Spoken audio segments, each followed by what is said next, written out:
শবে বরাত অর্থ মধ্য শাবানের রজনী। শবে বরাত বিষয়ে কিছু জাল হাদিস, কিছু সহিহ হাদিস আর কিছু জয়ীফ হাদিস পাওয়া যায়। বন্ধুরা, আমরা সব সময় একটা দ্বিধা দ্বন্দ্ব বা অনৈক্যর মধ্যে থাকি। শবে বরাত বিষয়ে আমাদের সহিহ হাদিস অনুযায়ী আমল করাই বুদ্ধিমত্তার পরিচয়। চলুন জেনে নেই পবিত্র কোরআনুল কারীম ও সুন্নাহর আলোকে শবে বরাতের স্পষ্টতা সম্পর্কে। শবে বরাত শব্দটি ফার্সি শব্দ।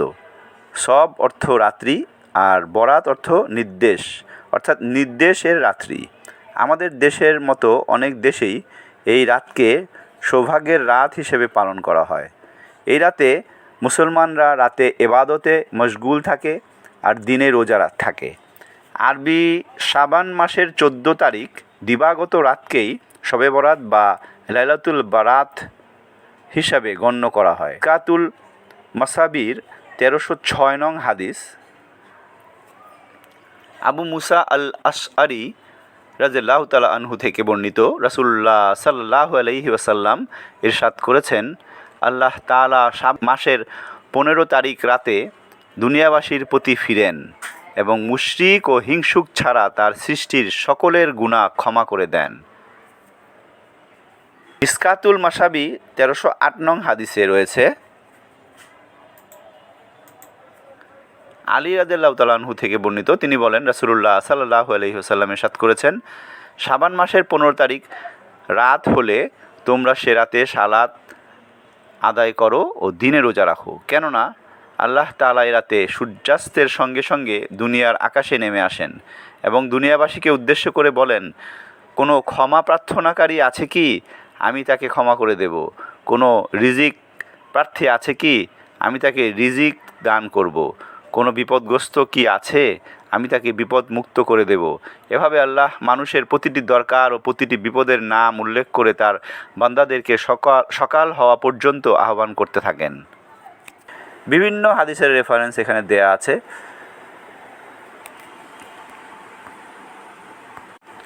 মিসকাতুল মাসাবির 1305 নং হাদিসে আয়েশা রাদিয়াল্লাহু তাআলা আনহা থেকে বর্ণিত, তিনি বলেন, নবী সাল্লাল্লাহু আলাইহি ওয়াসাল্লাম আমাকে বললেন, তুমি কি জানো এ রাতে অর্থাৎ শাবান মাসের 15 তারিখ কী ঘটে? তিনি বললেন, হে আল্লাহ রাসূল, আমি তো জানি না, আপনিই বলে দিন এ রাতে কী ঘটে। রাসূল সাল্লাল্লাহু আলাইহি সাল্লাম বললেন, বনি আদমের প্রতিটি লোক যারা এবছর জন্মগ্রহণ করবে এ রাতে তাদের নাম লেখা হয়। আদম সন্তানেরা যারা এবছর মৃত্যুবরণ করবে এ রাতে তাদের তা ঠিক করা হয়। এ রাতে বান্দাদের আমল উপরে উঠিয়ে নেওয়া হয়। এ রাতে বান্দাদের রিজিক আসমান থেকে নাজিল করা হয়। আয়েশা রাদিয়াল্লাহু তাআলা আনহু প্রশ্ন করলেন, হে আল্লাহ রাসূল, কোনো লোকই কি আল্লাহর রহমত ব্যতীত জান্নাতে প্রবেশ করতে পারবে না? তিনি সাল্লাল্লাহু আলাইহি সাল্লাম ইরশাদ করলেন, হ্যাঁ, কোনো মানুষই আল্লাহর রহমত ব্যতীত জান্নাতে প্রবেশ করতে পারবে না। তিনি রাসূল সাল্লাল্লাহু আলাইহি সাল্লাম এ বাক্যটি 3 বার উচ্চারণ করলেন। আয়েশা রাদিয়াল্লাহু তাআলা আনহু আবেদন করলেন, এমনকি আপনিও কি নন?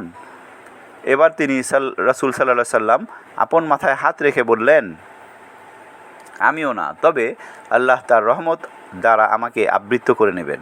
এ বাক্যটিও তিনি 3 বার উচ্চারণ করলেন। তো বন্ধুরা, ইবনে মাজা এর শায়খ আলবানী রহমাতুল্লাহ আলাইহি এই হাদিসটিকে জয়ীফ বলেছেন। আলবানী রহমাতুল্লাহ আলাইহি এই হাদিসকে কোন গ্রন্থে রয়েছে তিনি তা অবগত নন বলেছেন, তবে পরের অংশটুকু তিনি সহিহ হাদিসে রয়েছে বলে অভিমত করেছেন।